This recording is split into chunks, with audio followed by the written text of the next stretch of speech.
நடைபெறவுள்ள நாடாளுமன்ற பொதுத் தேர்தலில் திராவிட முன்னேற்றக் கழக தலைவர் மாண்புமிகு தளபதி மு க ஸ்டாலின் அவர்களும் மறுமலர்ச்சி திராவிட முன்னேற்றக் கழகத்தின் சார்பில் பொதுச் செயலாளராகிய நானும் இன்று அண்ணா அறிவாலயத்தில்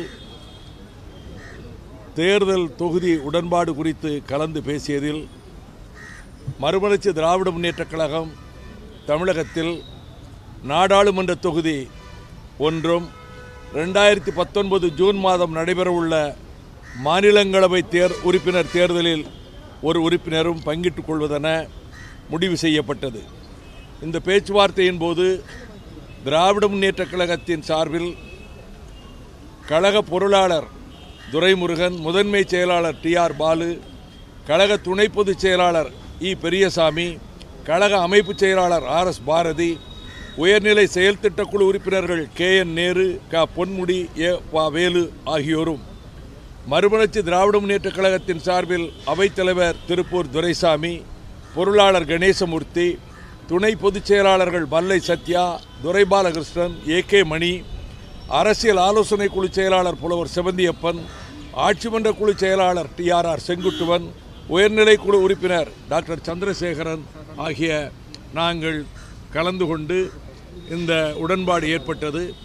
மிகுந்த மகிழ்ச்சியோடு இந்த உடன்பாடு ஏற்பட்டிருப்பதோடு புதுவை உள்ளிட்ட 40 நாடாளுமன்ற தொகுதிகளிலும் திமுக தலைமையிலான கூட்டணி வெற்றி பெறுவதற்கும் 21 சட்டமன்ற தொகுதிகளுக்கும் இடைத்தேர்தல் அதோடு இணைந்து வருமானால், அது அப்பொழுது வந்தாலும் சரி எப்பொழுது வந்தாலும் சரி, அந்த தேர்தலில் அனைத்து தொகுதிகளிலும் திராவிட முன்னேற்றக் கழகத்தின் தலைமையிலான கூட்டணி வெற்றி பெற அர்ப்பணிப்போடு முழு முனைப்போடு மறுமலர்ச்சி திராவிட முன்னேற்றக் கழகம் தேர்தல் பணியாற்றுவது என்று முடிவு செய்யப்பட்டது.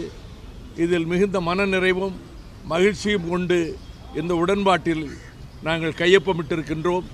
நானும் திராவிட முன்னேற்றக் கழக தலைவர், எதிர்க்கட்சி தலைவர் மாண்புமிகு ஆருயிர் சகோதரர் தளபதி மு க ஸ்டாலின் அவர்களும் இந்த உடன்பாட்டிலே கையெழுத்திட்டிருக்கிறோம். அது பற்றியெல்லாம் இப்போ ஒன்றும் சொல்ல முடியாது.